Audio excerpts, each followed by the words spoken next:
With that, welcome Let's to get it Over on. 50, starting Happy over, everyone. Friday. I'm Barry Edwards. And I'm Merle Garrison. All right, we got a little bit, just a slightly different show for you today. Merle, I want to introduce all of the current event topics after your segment. I just thought about this a bit. We have a special personal upfront part of the episode. Why don't you take it away here? Yeah, I want to turn my attention over to a very special person here today that we want to celebrate and love. Her name is Nora Kay Bunn, and she is really a little gift to the world that was given to us. Unfortunately, she passed away last week on March 6th, and Nora is the daughter of one of my favorite people in the world, Brent Bunn, and his wife, Janie.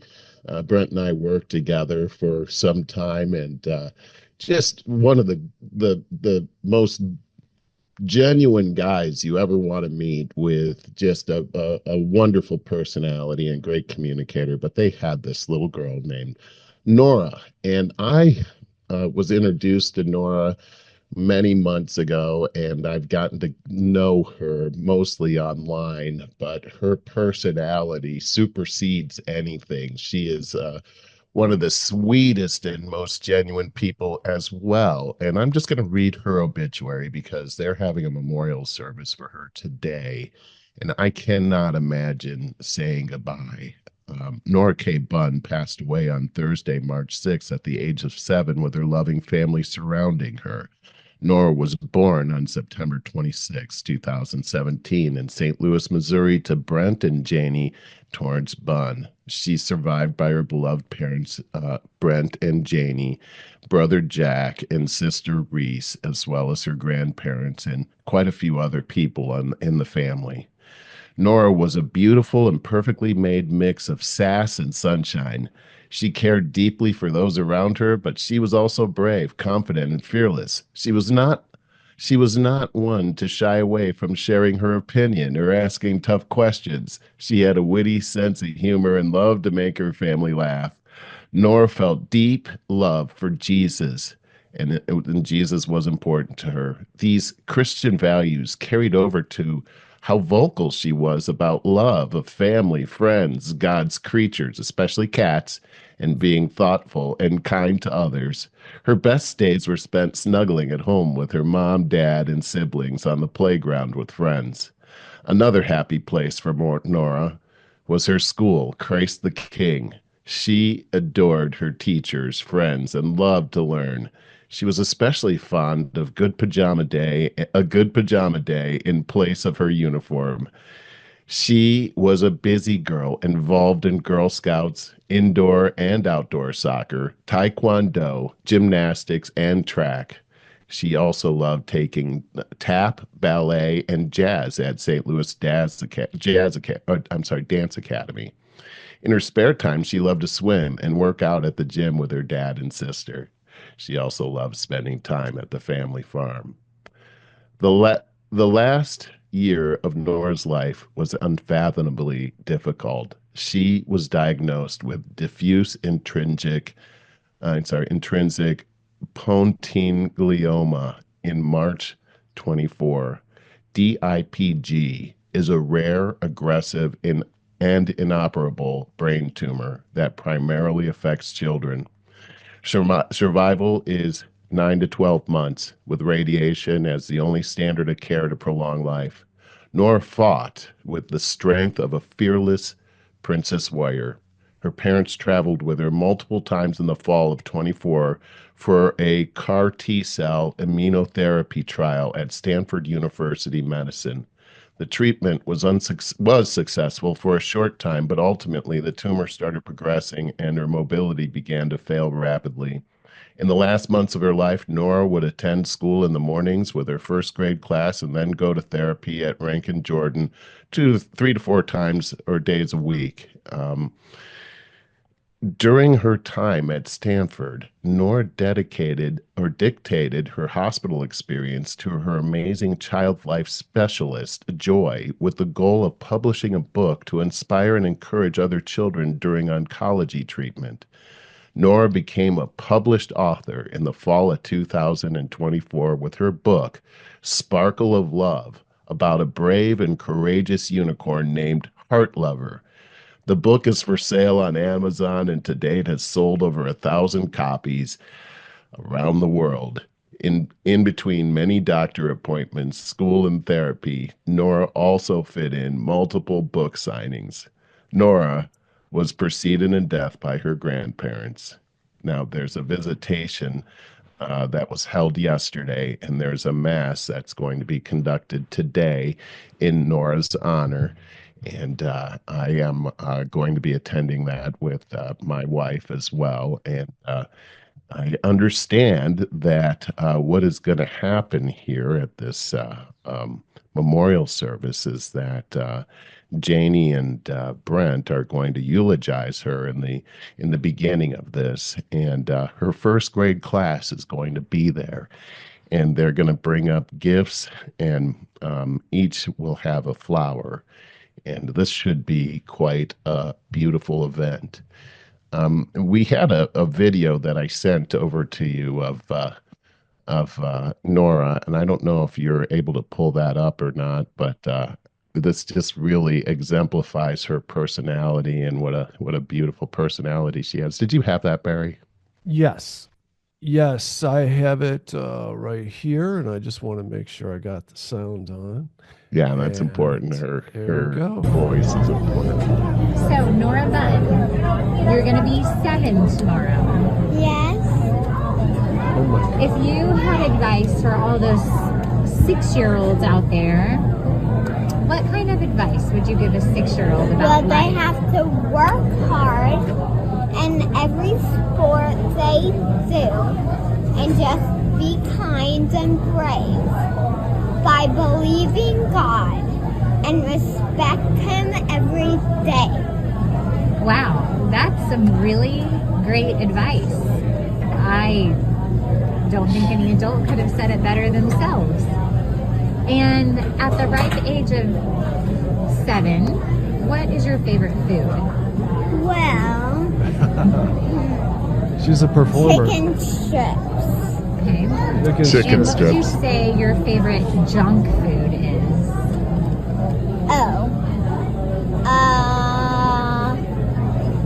A Kit Kat. Ooh, good Kit choice. Kats, those are How good. about your I favorite love 'em. fruit? If you had to pick one fruit to eat the rest of your life, Nora Bunn, what would that fruit be? Banana. Ooh. Oh, that's a good And choice. Nora, what is your favorite cereal? Honey nut. And my last question for you, now that you are almost 7. If a 6-year-old or a 5-year-old is scared, what should they do? They should call mom and dad to hold their hand.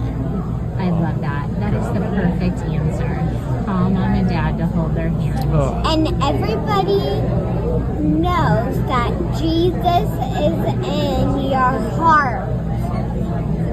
Bye. oh, God, is she adorable. Oh my God.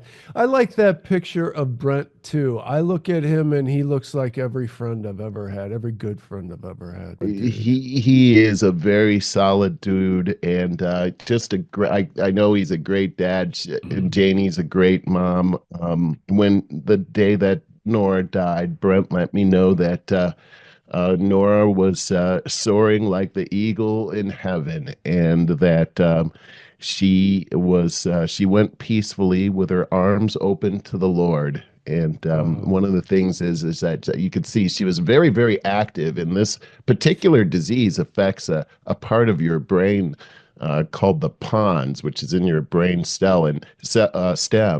And it has what it does is it mitigates the action of your thoughts and your physical movement. So in the end, little Nora wasn't able to be mobile anymore. It takes that away from you. So this is a disease that affects a third of the I think it was a third or maybe it was two-thirds of the I read it in here. Two-thirds of the child cancer fatalities or deaths are due to this particular very rare, fast-moving disease. And it's a tragic thing. And, Barry, you have to think about how do parents deal No idea. with something like this? And I have what do no you, idea. what kinds of conversations do you have with your children about this type of thing? This is something, and here Brent and Janie are going to be doing the eulogy today, and I don't know how you do that. I And don't either.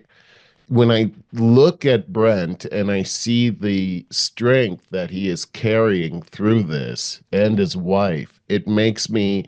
You look at this little girl who's testifying about God, and apparently she was not afraid.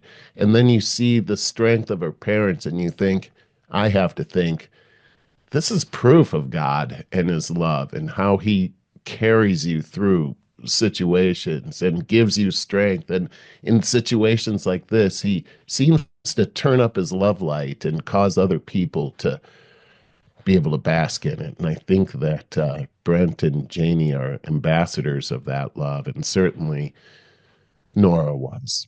Yeah, there's something to be said about I don't think any parent should outlive their child. And just biologically, it's not supposed to be that way. No, it's unnatural. And at 7 years old, that's Mm. that beautiful, beautiful girl, so full of light and life. It's an absolute tragedy. I do, when I think about these things and we try to make sense of, we always try to find justice in this world. And if you look at it from a spiritual, people can shake their hand at God and say, there is no God. Why would he allow this to happen? And there's one thought I've always had about that kind of question is, well, maybe this special soul is privileged to not to go through this tragic life that we lead. And we always look back with rose-colored glasses about all the good times, but life is hard. It's It very is hard. I've thought about this a lot, Barry, about how, when we go to a funeral, we're always so sad for the person that's left us. And then Yeah, I started to think that maybe we should be sad for ourselves for because sure. that person is in heaven. Like Put your money they where don't your call it mouth heaven is. for nothing, right? Like heaven. And we're here. We gotta deal with the IRS and You go snow. straight to the IRS.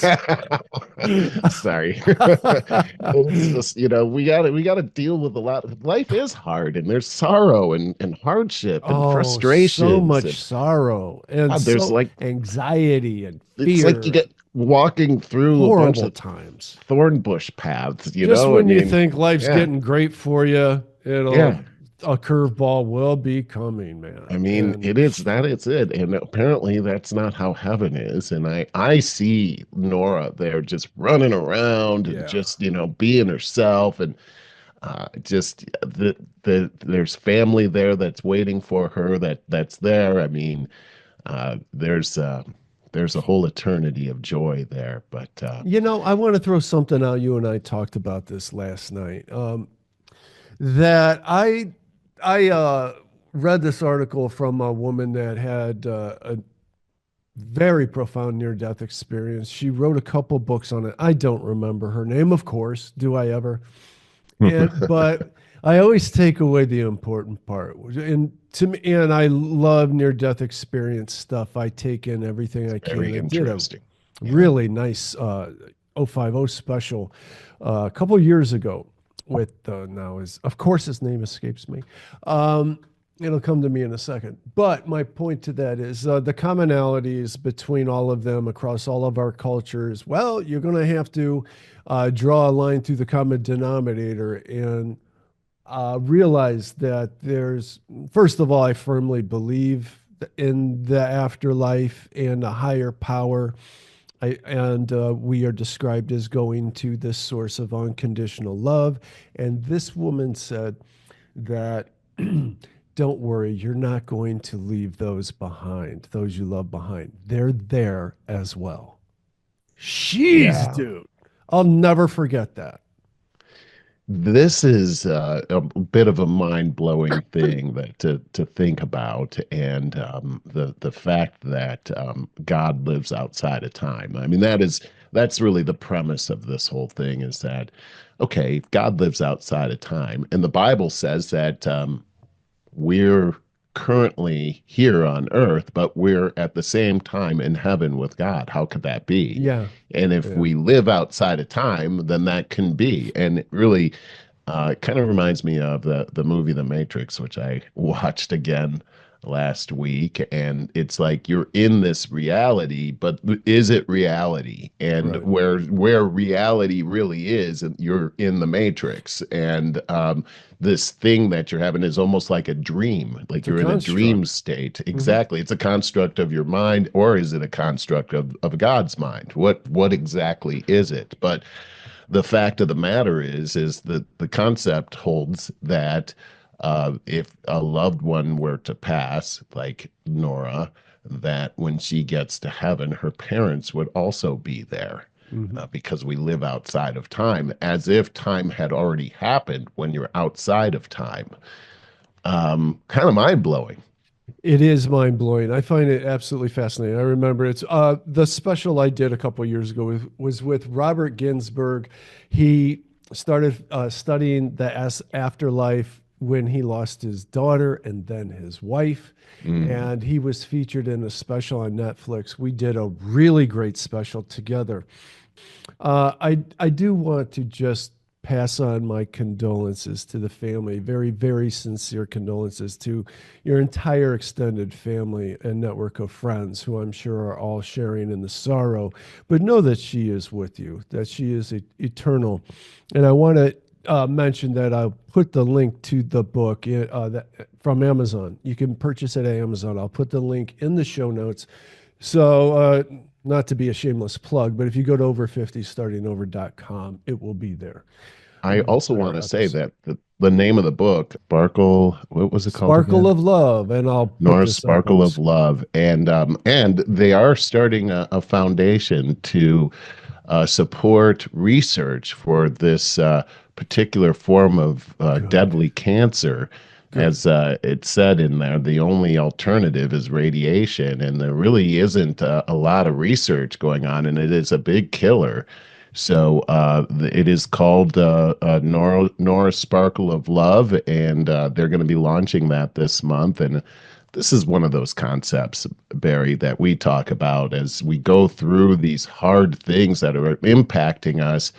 The best thing to do is turn it outward and help other people. And here was Nora doing that. She wrote a book about and her illustrated experience. it. She also illustrated it. Because she wanted other little kids to not be afraid. Oh, Isn't that something? Yeah. What a little hero she Yeah, is. And here's her father and mother doing the same thing. They're paying it forward. They're trying to help other people. Man, I wish everybody were like them. They are. I just, God bless you, Brent and Janie, and the rest of the family, the kids, Jack and Reese. This is I can't imagine what you're going through, but we're all with you here at 050. And by the way, Barry, there are a lot of people that are fans of this show that know Brent personally. Oh, that's fantastic to know. I wish I had really great, important words to say, but you know what? I'll say something here that I know in the times of my biggest heartbreak, that when people just reached out and said, I'm sorry, and maybe they can add, I don't have any other words, it means a lot. It does. It really does. It's the only thing you can say, really, because there's really, I mean, once I went through a tragedy like that, I realized that there's nothing anybody can say to make it better. But it helps to say, I'm just sorry. I feel for you. Knowing, just seeing that they're there. That's It means all. so much. That's it. You don't even have to say anything. If you just go over to the person and just touch them on the hand, Yeah. that's It's I, true. I, I remember when my dad passed away, I remember seeing people, we made eye contact. I have no idea what they said. I just know that they were there, and Yeah. that's what was important. I would even go as far as to say when I actually used to participate in Facebook, um, if you know, I remember when Bowser died, and just literally all the people that poured in, "Hey, I'm really sorry." Dog lover here too. I know how you feel. Yeah, I read all of those and thanked people, and it meant a lot. It it really does did mean a mean a lot. lot. Yeah. Yeah. Well, it comes down to this, Barry. It comes down to love. And really, Yeah. and we talked about this a little bit yesterday too, is that, when you think about this, the thing that endures in life is love. And Yeah. the most important thing, you can look at this little girl, Nora. She was just a ball of love, right? I mean, Hmm. look at it, The sparkle of videos are love. great. Oh, she She comes right out of the glows. video, She right? She jumps glows. right Yeah. into your heart. And Yeah. every time I would see her, I would get tears of joy in my eyes and just her faith. She Yeah. helped me with my faith, Ah, just seeing just how confident she was and is. And I should continue to say is because she's still alive. She's alive more than ever before, yeah. more than even we are right now. I believe that. And it's sad, and at the same time, we've got to celebrate this little life. Look, 7 years. Look at all of the things that she did. All Yeah. the lives that she came in contact with. If you go to Brent's LinkedIn page, you'll see that the local college football team adopted her as Oh my God. and went to they used her as inspiration to win games. Local bakery made this spice concoction like drink that they were serving and called it Oh, Nora Sparkle of oh, Spice or something oh, like that's that. I mean, awesome. she just lived this grand life all packed in 7 years. Look at all Yeah. the things she was doing. And, Yeah. the world, we got to witness that. And we're very blessed that we did. And so I just want to celebrate that because Good. we got to see such a beautiful thing. We're blessed. Yeah. I'm Agreed. blessed for Agreed. that. All But right. anyway, let's move on from there. Okay. That's a tough subject, and God bless everybody I got to tell you, there's a theme that has really come out to our current events part of the show. There's a Yeah. billion different articles to it. And really, the theme is just the absolute destruction of the Democratic Party. Oh And boy. I mean, that it's just hit new lows. It's gotten to a point. I kind of want to end with what I'm saying right now because now we're going to back up and show the evidence. But what I want to say, what I hope we get out of this, because I want this to be constructive, is there's a great big void there that is needed in this country, meaning this 75% of this country or whatever has woken up and said, we need to get the corruption out of this government. Right. And yeah, we need this DEI BS is just that's racist in and of itself. Men in women's sports. I thought you guys used to be about women, believing women and protecting women. Now you want men to beat up women in sports. That come on, man. You've gone fully, and the Democratic Party has pushed out everybody that isn't going to join in the complete insanity. So there's just a small angry nucleus left. And Yeah. I'm just telling, we need an opposing party to push the other party along. Remember, the Republican Party now is just run by a group of renegade independents is what is going on. It's And, not yeah, the Republican Party, thank God. thank God is correct. Yeah, so we need now, there's a big void here with the Democratic Party where you guys should find your roots again and find some proper leadership and right the ship and get on board with this anti-corruption thing because Merle, we got Jasmine Crockett in Congress doing a racist rant at the House Oversight Committee. We'll talk in a Dismantle DEI Act hearing. We'll talk about that. She's also talking about illegal immigration is not a crime. That one's oh my God, that one is priceless. Bernie Sanders, Like this guy has just lost all his grounding in his marbles. Did you see the part with his? He had a trans guy singing anti-Christian. I have a I video of I that. didn't actually see it. I heard about You'll it, but see it's it. just par for the course. It Yes. is. It's infuriating.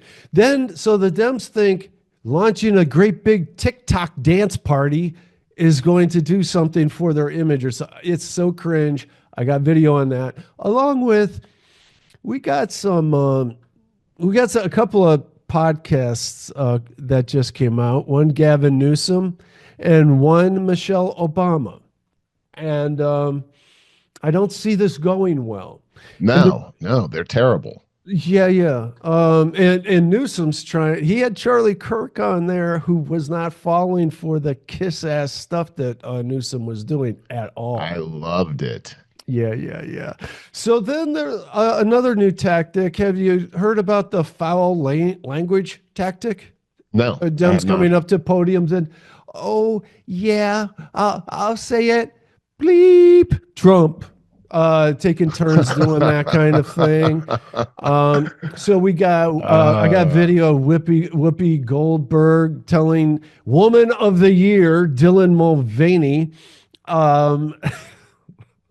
about how they should be proud of women in sports that can go up against these men. I mean, if you ever want to hear just the dumbest thing being said, just go there.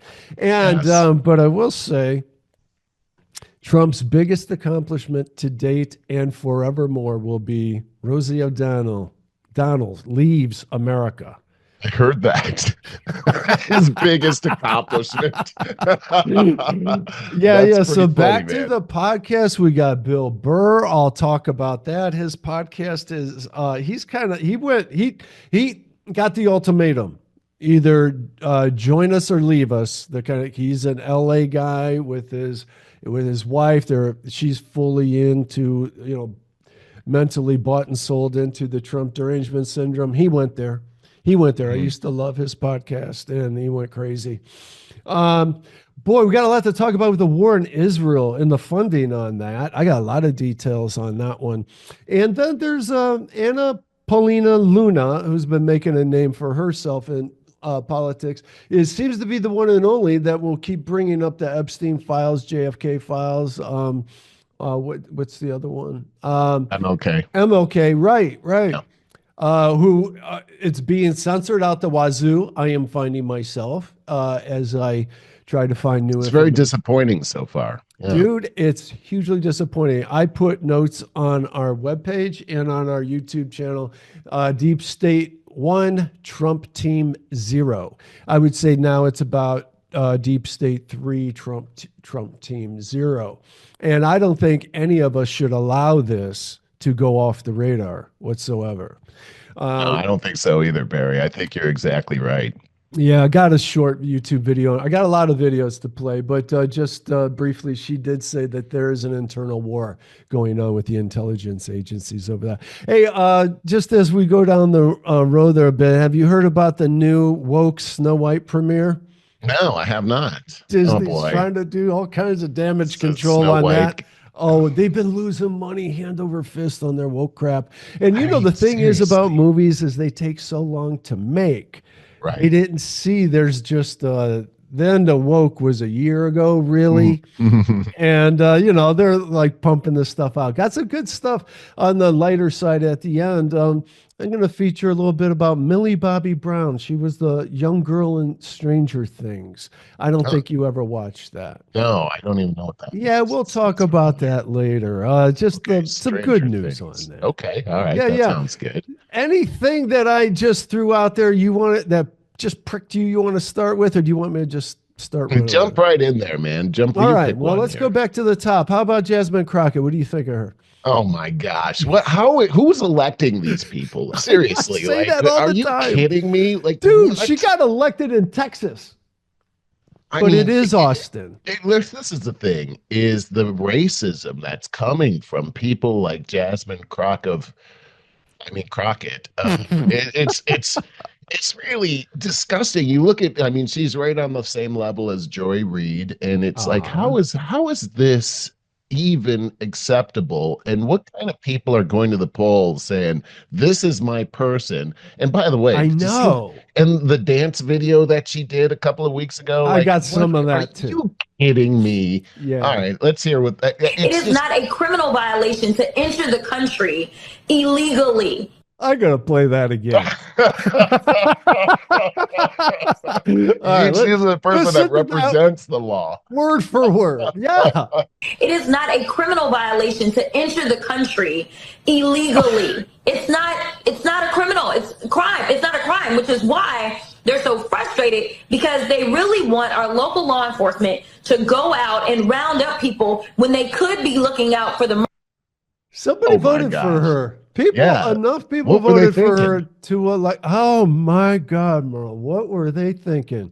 I mean, and you just listen to this person and it's just like, it hurts my ears to listen to her, because it's like, this is the dumbest stuff I've ever heard before. Right.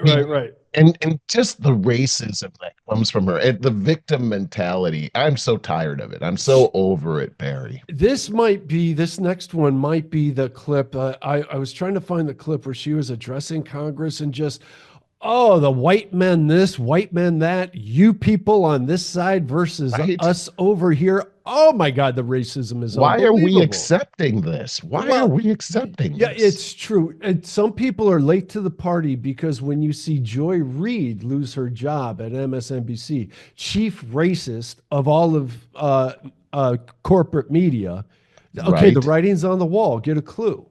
So let's see what I got here. Can I just? Yeah.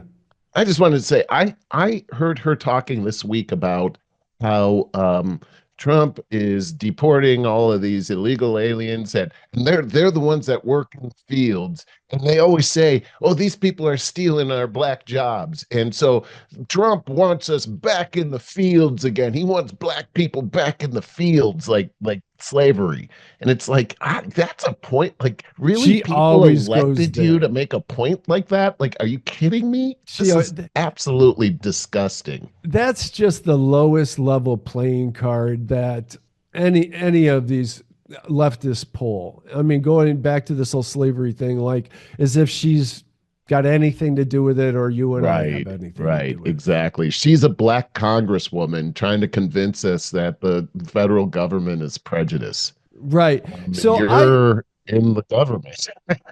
You're black, and you are part of running the government. So what's up? I saved this for something around. It says Democrat rep melts down about white man during a rant, but this is me going by memory. She's like, who else has ever been oppressed other than my people? And somebody yelled out, Exodus. Or I think he said, start with Exodus.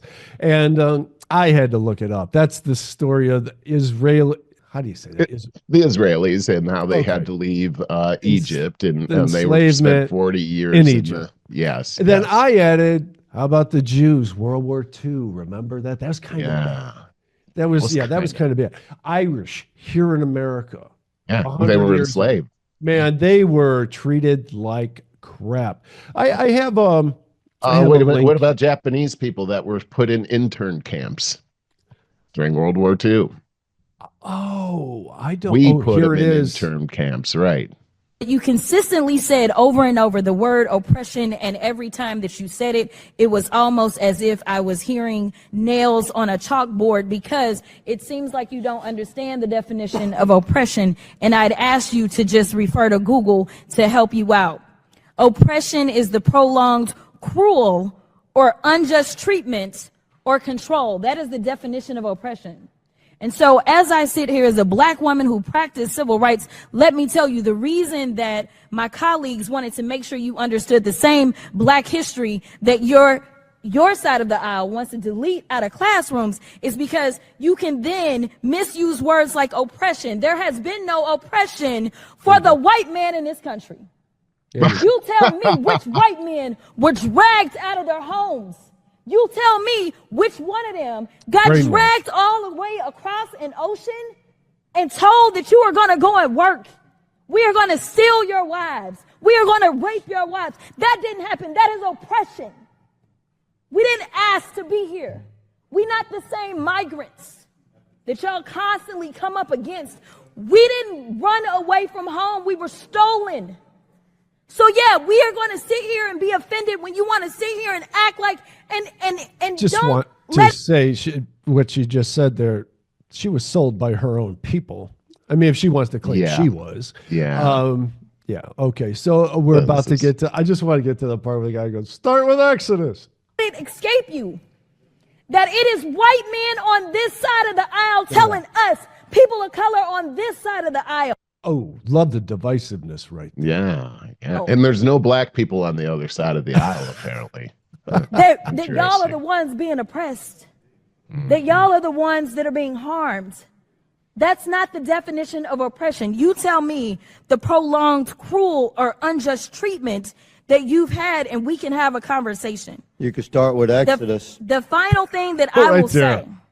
That was sweet. I love that. Yeah. What a waste of our tax dollars. Oh, yes. And it's embarrassing. I mean, it's just embarrassing. I don't know what else to say about it. But these people elected her. It's their fault.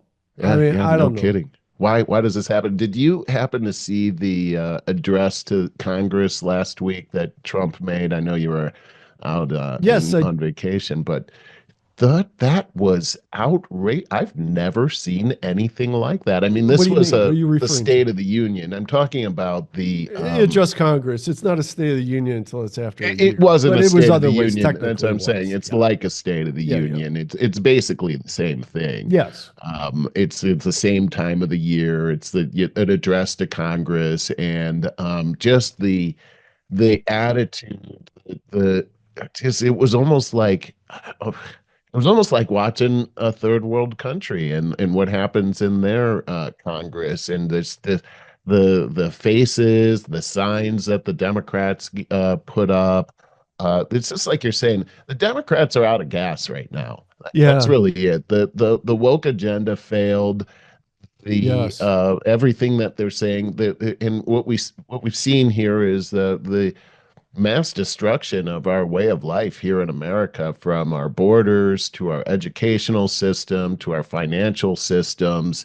Our bureaucratic system is being exposed as really working against the American people and for everybody else in the world, commandeering our money, commandeering our jobs. This is, and it looks like the responsibility is falling, or at least the blame is falling mainly on the Democrats right now. But the problem is that it's not just a Democrat thing that's happened here. The Republicans have been fully cooperating with the Democrats from what I can see here. And I think you made a great point, is that the people that are in the White House right now, really, I mean, they're calling themselves Republicans, but they've actually commandeered the broken down Republican Party, and they're actually making some great progress as far as American progress. And I really see what's going to happen, because the media is stacked against everything that's pro-American. They're going but it's a broken media, and that's a really good, it's a good sign. They're bought and paid for. Yeah. And when they start saying good things about this administration, we're in trouble. That's really it. It's because they are run by the globalist groups that want to destroy this country. But now you take a look, Barry, at what's happening. One of the things that is in the news today is this whole ceasefire agreement that's being talked about in Ukraine. And while Putin hasn't agreed to the ceasefire yet, they're on the doorstep of a ceasefire agreement right now. And look at all the maneuvers that happened from Zelensky meeting with J.D. Vance and Marco Rubio in Europe and postponing it, and then coming to the White House because he wanted to come to the White House to sign that agreement. Then the dust up happens. Yeah. Everybody's pointing at Trump. What the heck are you doing? That was crazy. And then suddenly we were on the doorstep of a peace agreement. Now that was ugly. It was. But it looks like it's working. And I don't care if it's ugly. I just want it to work right now. Same thing just happened in Canada. How about that? Same thing just happened with this the CR for the debt level here, which they were about to shut down the government today. And last night, Schumer. he caves, and they're going to sign it, and we're not going It's to not shut going to down work the every government. time. No, but I'm just saying, look at the wins. I mean, the momentum that this administration has going forward has been quite remarkable, and the Democrats seem to have no response, none. Well, you know what? Yeah, and that's a good time to reiterate the point is that it is reduced. It's like doing a reduction in cooking. This thing has been reduced. It's the continuous. If you can't join us, then you are cast out, the cancel culture type of thing. They've cast out anybody that's even close to being moderate, and they are left with, you have got to be like crazy far left. They commandeered the Democrat Party. The Democrat Party isn't the party of liberals anymore. Not even close. Not even close. And so this is my point, is there's this gigantic void right there, just looking for, see, who's left? There's really not any brave people there. There's only people that with a cult-like behavior that hide behind groups. They're afraid to not be in the group. You're really given an ultimatum. Bill Burr just fell for that. You either are with us or you're against us. One or the other. He went head first right in, and so there's strength in numbers, but it's ripe for some brave person, and there's not a lot of these people, to come in and say, you're doing everything wrong. Here's what you're doing wrong. I'm a traditional Democrat. This is what I stand for. People join me. But I'm going to tell you that the government does not want to see that any more than they wanted to see Trump. Well, here's something interesting, too, is that I think the strategy that the Trump administration has come in with, especially when it comes to Doge, is that this has been financing the Democrat Party. These areas that have been exposing have been financing the Democrat Party, and this is how they're winning elections. So the Democrats can't afford to go to the playbook that you just said, because before they could do that, they have to save the gasoline in their tank. Otherwise, they're done. So it's really forcing them to play a particular type of game or strategy. It's almost like they've got them where they have to throw a Hail Mary every time, right? They can't. This is the only strategy. They've pigeonholed them into one strategy, and that is protect that money, because when the money, not only is it the money, but it's what is behind that money that can be exposed, which will destroy the Democrat Party and maybe even the Republican Party forever. Because what we're seeing right now, Barry, is just the surface. All of this money that we're finding out about that are going to all of these very strange causes couldn't possibly be going directly to all of those crazy causes. Not. This is money laundering. That's exactly right. And what normally happens all around money laundering is usually murder. What we're finding out is that the CIA has been involved in opening up these front companies all around the world for the purpose of not necessarily business, but controlling other populations. And how do we control other populations? Through the threat of elimination. And elimination means murder.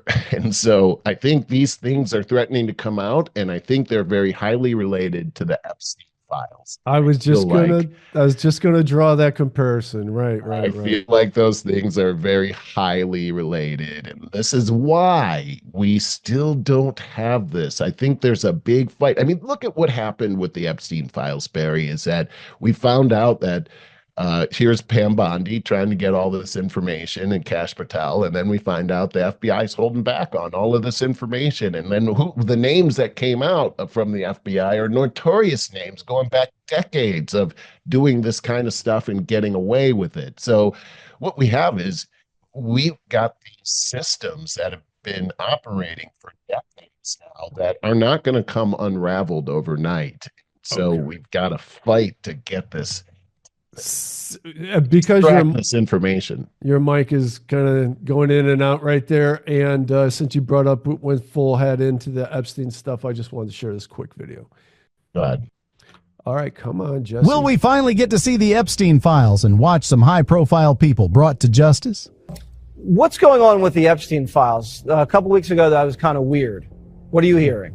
And I'm very frustrated, just like many Americans are. I think that those lists need to be released to the American people, and that's really up to the decision of Attorney General Pam Bondi. I can tell you that as a member of Congress, we have not really gotten much communication from the Department of Justice, but we are going to be continuing to put pressure, because when the American people elected President Trump, they demanded transparency, and frankly, it's disturbing that more people aren't in jail for the crimes that were committed for trafficking people, and that's exactly what Jeffrey Epstein did. So I hope that she releases those files in entirety. Will we? All right, that was a shorter clip. There was a longer one that I saw for whatever reason. I couldn't find it, where she did go on to say that the intelligence agencies are having an internal war. Yeah, there it is. And what these intelligence agencies are bureaucracies, really.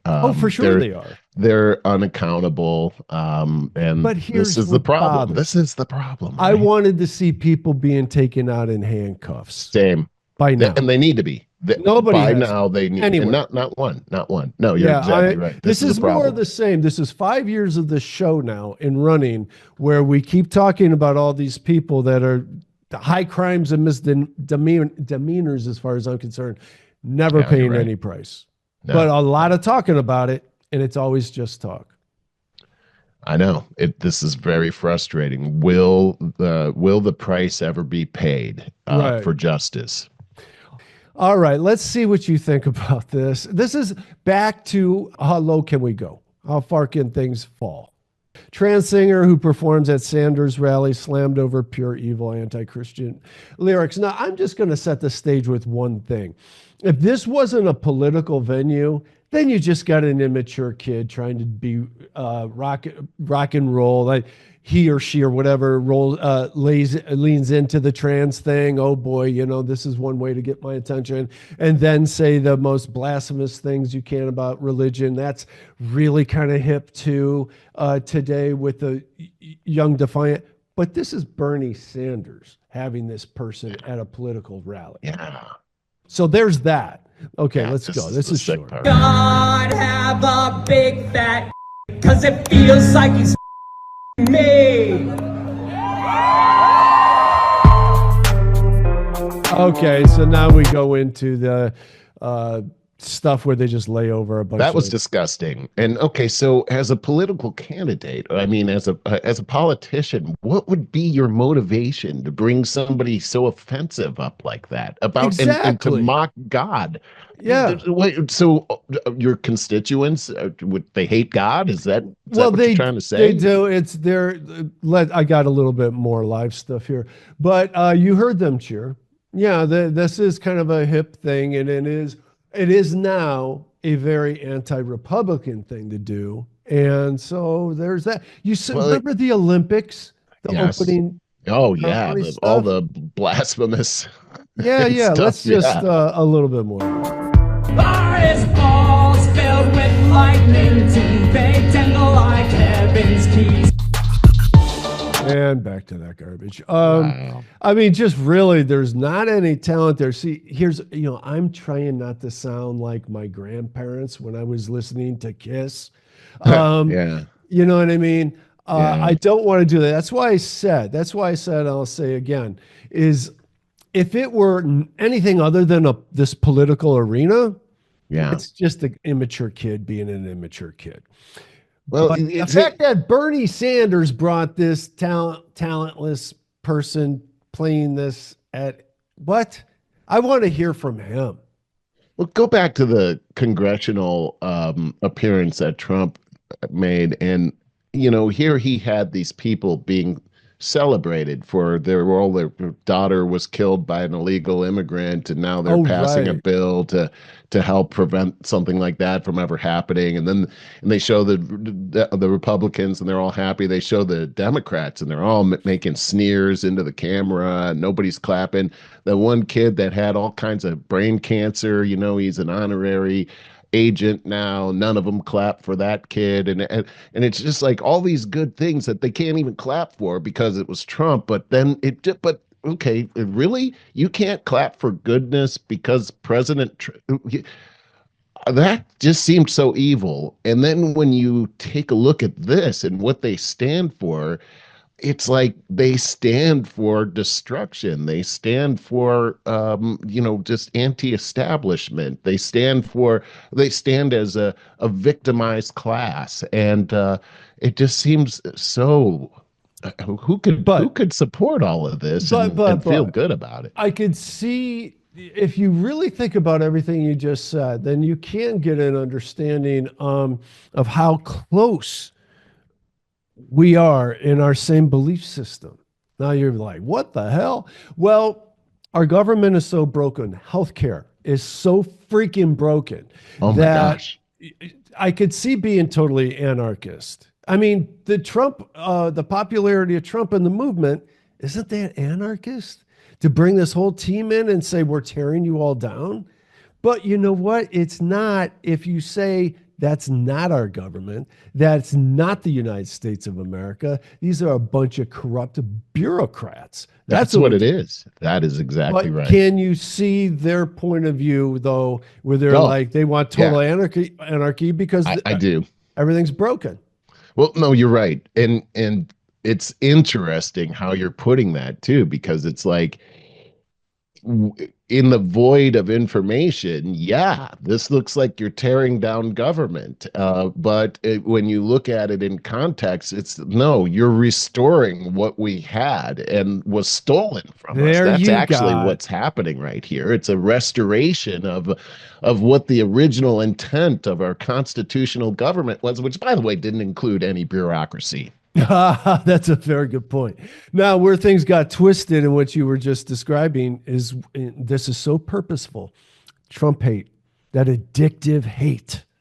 And so therefore, anything that Trump stands for is evil. And that's where the whole movement gets twisted. Yes, they do. Right. We wanted that kind of anarchy. You want to bring down everything that's bad. But then when Trump is the symbol of everything that's bad, things get very confusing.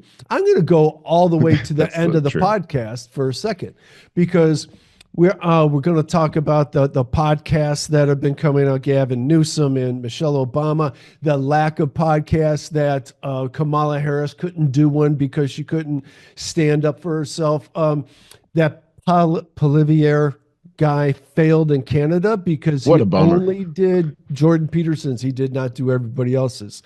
The power of podcasting. But the point is, with this Democrat movement where it is now, with how far it's fallen, they cannot go on a 3-hour podcast and be authentic. They cannot. They can only survive in group settings that we talked about a little bit ago, and in short sound bites on mainstream media. Well, it's very interesting because it's all scripted, and if you go off script, then you break the illusion. Well, you can't defend it. Right. Everyone's got to stay in, and if you start asking a lot of questions, the logic falls apart, so they can't allow that. Got to get emotional. Right. Oh yeah, that's the smoke screen, is the emotions. And have you noticed, like, all of these people, they're yelling into the microphone the entire time. like that's gonna make it more truthful sounding if they yell it. Right. These are all tactics. You want to see the latest? Yeah. It's almost like when your kid is lying to you about something. They have the telltale things that they're always doing. It's like they're putting their hands in their pockets and they're moving all around. Wow, looking down. These are the tells from the politicians. That's when so they're yelling all the time. Yeah. Will Arnett, I just started listening to the Smartless podcast. I'm going to talk about it in the lighter side. I was talking about Millie Bobbie Brown. But you brought up something, and he brought up how he took video of his kids when they were younger, when they would get in trouble and start lying and be defensive and all, because it's so funny. And he goes, you try so hard to not laugh because you see through all the defenses. And he said this part, he goes, this is the funniest damn thing ever. He goes, and then my one kid starts going, and you're just the worst. Well, you're not the worst, but you're kind of bad. And it goes on like that. It was so funny. And as someone that's not had kids, but always appreciates the stories, and I love that. It is so funny. And to go through all that, I would find that so challenging. I'm glad I haven't had to do it. But for those of you that have, God bless you. So on to the next share, because now this goes right along with all the childish stuff we're talking about. Is advising the DNC I guess no. party. No, this does not resonate. We look at this is as Riley Gaines. Cringy. That's the new word, right? This is cringy. This is out of touch. And that's what the Democrats have proven themselves to be time and time and time again, is totally out of touch with reality. They don't know how to communicate with common sense, everyday American. I don't like that bashing. I'm trying to get to these dance. Oh, here we are. We are here. Sense everyday Americans. That's been made very clear on their stance with issues such as allowing. All right. So those of you that are watching this, what am I seeing here? You haven't seen this. This is great. Okay. So there's a lot of videos going around. The Dems decided to do this choose your fighter thing like it's a video game. And so they take turns doing their fight pose, and then they were doing dances and stuff. Dude, they're gone crazy. It's hit a real, I'm telling you, they're hitting bottom. This is my point. Kind of what I wanted to just say there too. I like Riley Gaines so much. Young woman is so well spoken, and she is the one that stood up for women in courageous heart. Absolutely, she's amazing. Yeah. But she's on Fox News. Like, wow, they picked her up. Cool, I guess, for her. But what I hate about Fox News is the endless bashing and trying not. I don't like that either. Like this is why I prefaced this whole segment of the show, trying not to just do that. What I hope without what we're illustrating is hitting rock bottom and the big giant void that they have that needs and should be filled by some common sense people to come in. So this is how bad it's gotten. So these are their fight poses. And if you want to make some comments, because most people are listening, not watching. Men into women's sports.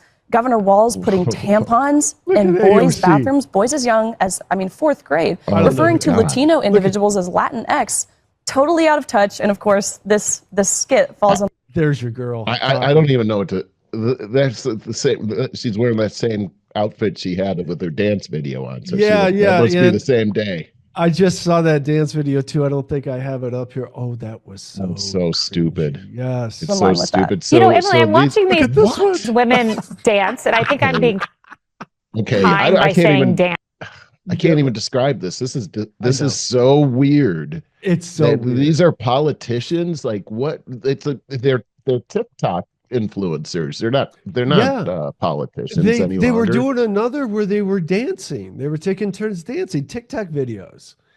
So they just decided not to do their jobs anymore and do this, I guess, because they're now celebrities. They're not actually. Yeah. And how this is them wasting our money. I work for a living, and so this is and we pay for a government because we have to. But look at what they're doing with this money. Look at all the waste that we're seeing over here, Barry. It's like, why are we paying taxes for this? Is what we get, dude. The problem is, again, we elected them. I say we. There are people that elected them. I know, and this is what this is what they wanted. Is that what they wanted? Because I just saw somebody pretending to be Muhammad Ali. It's a woman, who clearly has never ever boxed or anything like that ever in her life. So she looked absolutely ridiculous, like a fish out of water. Why are you doing this? Who convinced you to do that? I have said in the comment sections of some of these things, like continuously, LA, Chicago, New York, they should have their rights to vote rescinded and let the rest of America vote for them because they are disasters. They're absolute disasters. I mean, they're killing themselves. Really, let's really just are. go on. This is the reason why these so many cockamamie ideas. They're not even thinking. They're not using their brains at all. Not at all. I think these are not good moves. And I just wonder how President Trump can get on a stage and do this like mechanical dance move, and it goes viral, and it really captures the attention. But this just kind of falls flat. Actually, you guys, I loved this. I think you loved it. Yep, listen to this. This is good. This is Emily Campagno, who I really do like, but she says something nice here. I know. It's because, look, I applaud anyone for trying. And I actually thought this was really cute. And I feel like I see, and they're really getting into it, and good for them. But here's the thing. Is it effective? No. And the whole point is when you play, cute or clever, as Michigan State Senator McCowan said, it doesn't resonate. So look, I don't want to knock them for trying to getting out there because it's hard for people to do that and to be physical and whatever. But the whole point is if you are totally out of tune with not just messaging, but the entire value system of the 75 plus million Americans that voted, for a certain, they are so out of touch in so many different value areas. So this is out here. It's completely separate. It's ineffective. But the video itself, guys, I give them an A for effort. You know what? You are way too... you gotta love her for that. You gave it an A for effort. Okay. Yeah. This leads right into the next. You're gonna kind and Brian Comey. But before I go to Governor Gavin Newsom, who sounds very, very different than he usually does. Oh God, this is good. A lot of folks were talking about that Carville article where he talked about roll over and play dead. Roll over, but in essence, he said that. I think it was a strategic. I want to bring something up here. You can see, if you've ever watched Charlie Kirk at all, it. He doesn't fall for any of this. No, he doesn't. No, let's play. Yeah. Retreat. I'm thinking about, we're going to stand back and watch you run circles around us for 6 months. Struck me as not necessarily the best advice. Yeah, I hope you guys retreat. You kind of like the more advice. For us. Like there's no opposition. There's no activist spark. You guys are posting these cringe videos on social media. What are the videos? What are the ones? I don't know. This cringy? Harmonious thing of 22 senators all saying the same thing. You didn't like that, yeah. I didn't like it. Go ahead. Go do more of that. What do you do? What do you do? Seriously, Charlie Kirk, give us some advice. Get better ideas, Governor. That's it right there. Get better ideas. That's true. And I thought what was in there, and it wasn't, was at the very beginning, Newsom's buttering him up with how much his son loves him. And he said, so he kept wanting to not go to school because he wanted to see this so bad. He loves you so much. This is Gavin Newsom, of course. So he's saying this. Kirk never batted an eye. He said, well, you shut it down for 2 years. You shut schools down for 2 years. What's one more day? Oh, wow. Oh, yeah. Wow. Yeah, I don't see this podcast working out too well for Governor Newsom. He's slick as hell, though. He is, but if you're going to bring Charlie Kirk in, then you're going to have to rise to that level, and he's not. Newsom's not at that level. No. I think it goes back to what you were saying before, is that these guys can't afford to do podcasts because they're going to have to do the long form of justification. You can only fake it for sound bites, short periods of time. That's exactly right. And media. You bring a Charlie Kirk in, which is a great idea. I think it's a great idea for in theory. For Democrats and Republicans to be able to talk. I think it's good for the general public to be able to see that. But if you're really not being genuine about your positions, that's going to get exposed. And that's why they can't afford to do it. And when I look at California in general, no, Newsom can't afford this. He's got too much to hide, way too much to hide. Yeah. Look at what's going on over there right now. Talk about that for a minute. We've got a bill that's coming out right now. That's you said we. when I say we, because I feel vested in this because I've got family in California. And you lived there for 10 plus years. California lawmakers have proposed a bill that would make it harder for residents to legally defend themselves. What's happening here is it's an Assembly Bill 1333. It seeks to amend Section 197 of the California Penal Code, which outlines when one can commit homicide in self-defense. Basically, Barry, what they're trying to do is say that if somebody invades your house, that you don't have the right to use a gun to defend yourself. Oh. And that if you do, you're going to go to jail for homicide. What you're supposed to do is flee your house. Oh my God, this is like they learned nothing from the steal anything under $900. Remember that one? That's exactly right. So this is an assault on life, liberty, and the pursuit of happiness, because the pursuit of happiness part involves your property. And now if you can't defend your property, you can't defend your life. And if you try to do this, you're going to lose your life. And this is the thing that Gavin Newsom is now representing.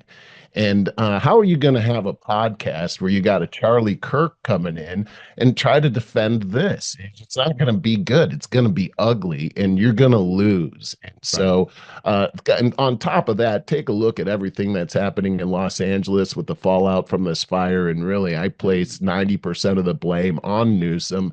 How are you going to like wriggle your way out of that whole thing? I mean, you're not going to be able to do it. Did we ever talk about those tapes on the show? What tapes?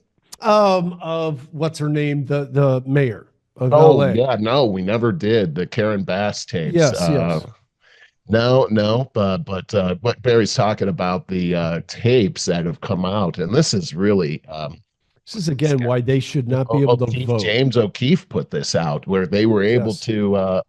They got this recording of Karen talking into the mic about just before she left for Africa, was a phone before call. The fire started. Yeah, and she's telling somebody that leaving, and some things that are going to happen that I can't really explain right now. Hopefully you could read between the lines. When I come back, I believe it'll be clear to you. And it was all cryptic, but it sounded like, and the fact that Joe Biden had asked her to go to Africa, it sounded so sketch. Like there's a plan to burn the town down, and I have to get out of town first, and then I'll come back, and then you'll realize that it was this plan that I'm talking about. This is what it sounded like. I know, of course you went there. The way I took it is... But we don't know. Wait, let me just say this. I don't know that. I'm just saying the way I took it was that they had information that this was happening, that they don't have the water, that this is going to be a disaster that they can't prevent,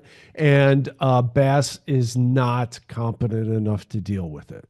That's how I took it. Yeah, and she sounded dumb as a rock on that recording. Yeah, but she did. She absolutely did. I have no idea. All I can tell you is that it looks completely sketch. Yes. And when they came to her and said, "Hey, you left. Why did they let you leave ahead of this this terrible windstorm that was coming in?" And she says, "Well, I'm investigating that right now. I'm investigating why they didn't tell me to stay." And it's like, you're investigating that? Like you're investigating yourself? Yeah. I'm sure that'll turn out good. Yeah. Okay, so let's move on to the next related part. We're back to Jasmine Crockett again. The new foul language tactic with Democrats. Let me see. Here we go. Oh yeah. How Here's funny is one that? aspect. I think Somebody slap me and wake me the up, because I'm ready to get on with it. Elon Musk and his hackers don't know to think that Elon Musk or Donald Trump give a about our public schools. It's total. That was a short one. Yeah, there was another one that I was actually looking for. Lisa was telling me about, where they're kind of taking turns going up to the podium, like people in the audience and going up. And yes, I'm not used to saying things like this, but bleep Trump. I mean, that's like, gonna work out great. It's bottom of the barrel stuff here. So moving along, yes, I do have stuff on this, but we're going to talk about a quick clip here. Whoopie Goldberg, who's always great for some really intellectual gems out there. And Woman of the Year, Dylan Mulvaney, who is a biological man still, gets Woman of the Year. This is the kind of stuff. What happened to you guys having women having their backs? Right. I mean, that's how things got so far gone. All right, so let's hear this one. You say, oh, these are men, competing against women. You're assuming that the women are weak and just can't do anything except right here. Have you seen female athletes? They know what they're doing.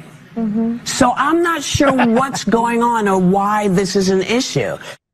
So that I've heard everybody talk about Dylan Mulvaney's face right there, does not know how to react to that stupidity. I saw that too. Well, how could he react? I mean, because he doesn't know. Have you seen? They know what they're doing. Well, how would he know? He's a guy. Yeah, well, I mean, the bottom line on this is if you're trying to defend, okay, what she's trying to do is get a big clap for women are so great that, yes, they can compete against these men in sports because women are so great.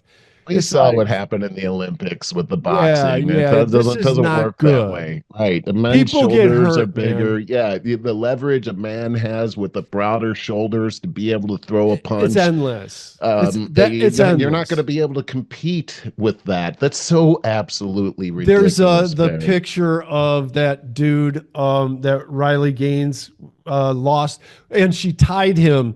Though, let's make that clear. And then they gave it to him. Yes. Which is they're on the podiums taking their medals, and he's 6'5", and these other two. Oh, how could that dude live with himself? I don't know. That's the thing. How? Yeah. I asked You're Chat, proud of like, that? why has no journalist ever interviewed his parents? What do they got to say about that? Yeah. What did it come back with? That there's no information on that whatsoever, that they probably are not in agreement with it.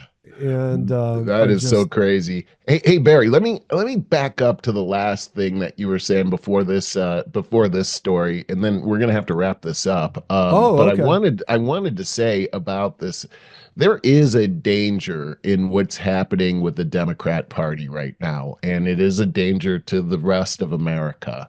And here's what I mean by that is that up until now, we've had this two-party system that's gone on for quite some time.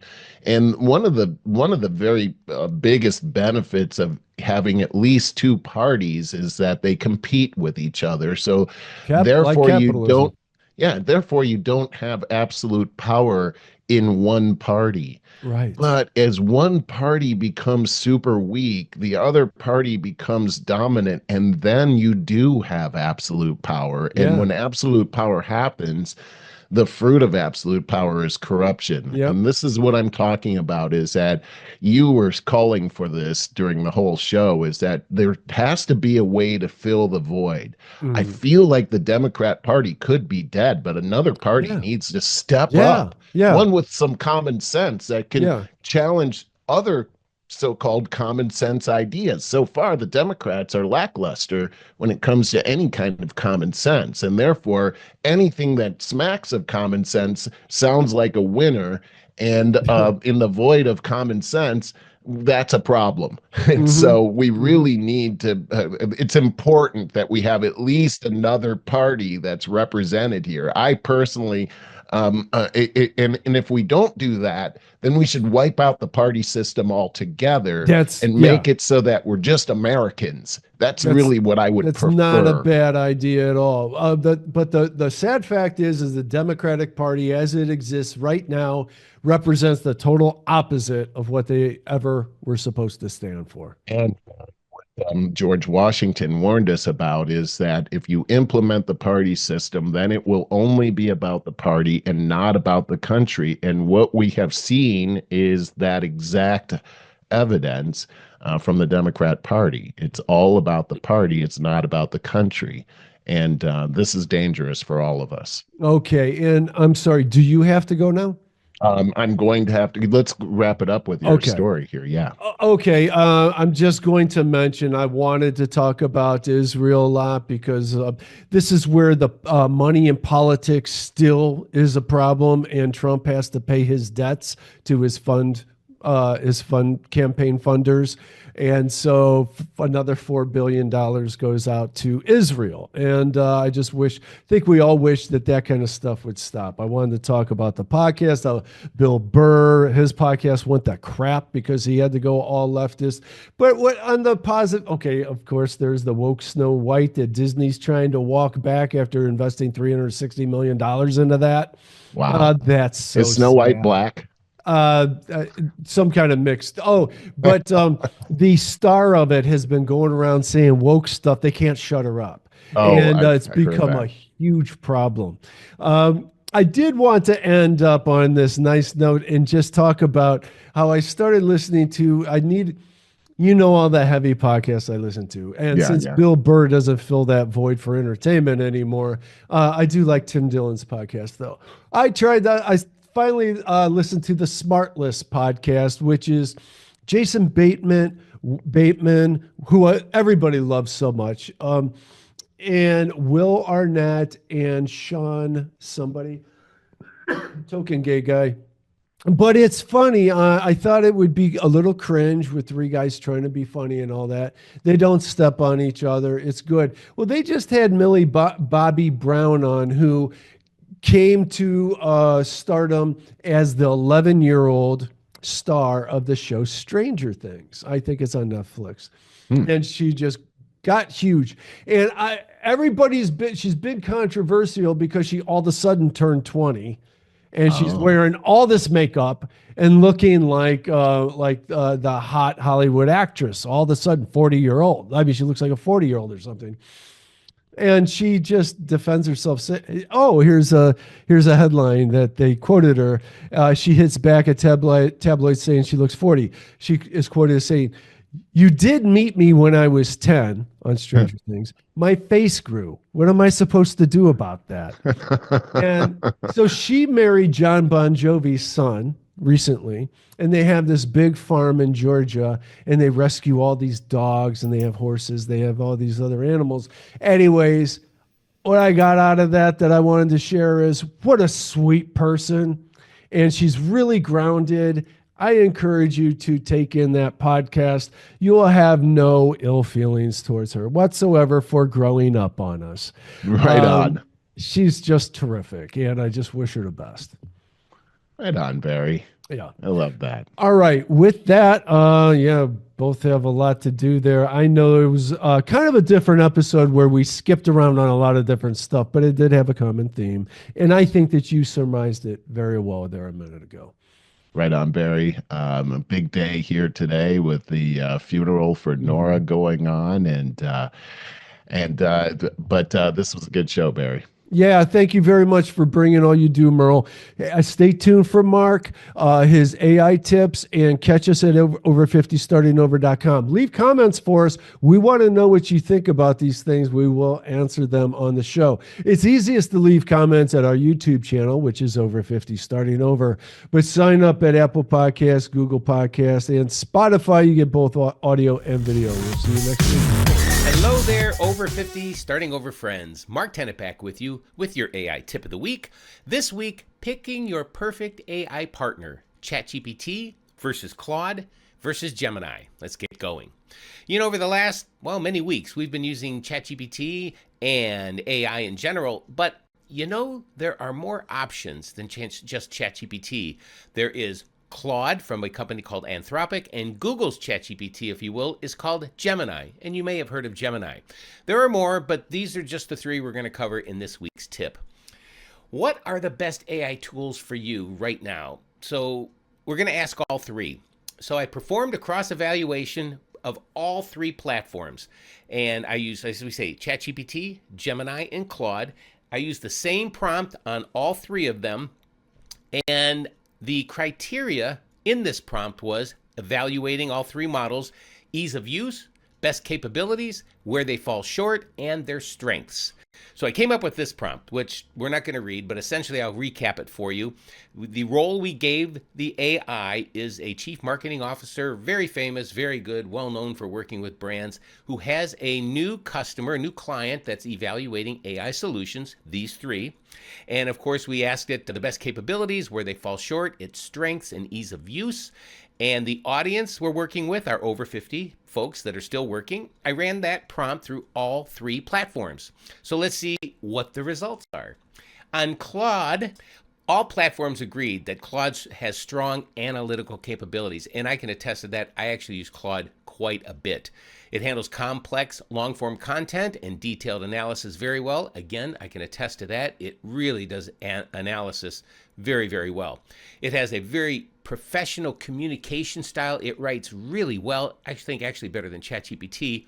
However, there's no image generation. It can't make images, and it doesn't have real-time internet search or capabilities to access the internet, which the other two platforms do. But it does have a feature called projects, which I use, and essentially it's a place where you can keep different projects, essentially online folders. If you want to know more about it, it's called Projects from Claude.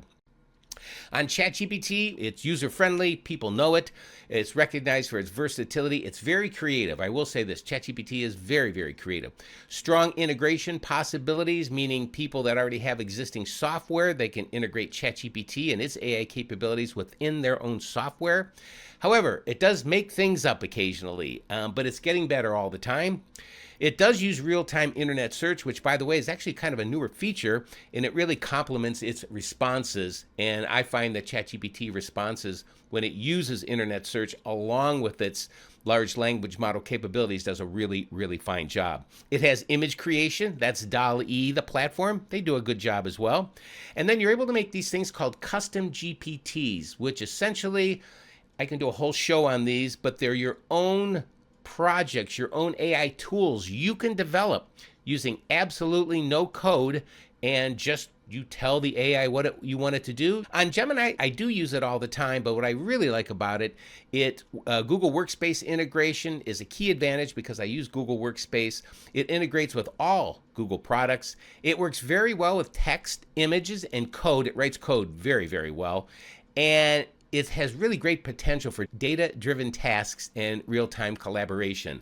So although it's a Google product, at first it really didn't start out that well, but it really has some great features now, and it's getting better all the time. So it's really a platform you might want to look at if you're a Google person, and it's called Gemini. So my evaluations for these platforms, I've been using these tools for about the last 18 to 20 months. And most of the data from the research that I quickly conducted was probably from mid to late last year, 2024. AI changes every day, so let's just take this as a baseline for our research and your knowledge. And as I said, these platforms get better by the hour. They really do. But my choice for you has to be ChatGPT Plus. For any professional working person over 50, it's worth every single penny of $20 a month. It will be the best $20 a month you will spend. It will change your life. ChatGPT Plus. So even though AI adoption is slow, 2025 promises to increase because companies and organizations simply have to. They won't have a choice. AI literacy is going to be as important as knowing how to read. So I want you to get out in front of this stuff and be an AI leader. So what'll work best for you? ChatGPT, Claude, or Gemini? Try all three. All three have free versions. Everybody needs to know how to use these tools. Start right now. AI literacy is as crucial to your future and your future success as anything can be right now. Well, I have a new podcast out. It's called AI After 50, and it comes out every Monday. If you want to search for it on your favorite podcast platform, wherever you get your podcasts, it's AI After 50. I'd appreciate it if you come along. Until next time, have those conversations with ChatGPT. Figure out what platform works best for you. Always keep learning and always keep using AI. Take care.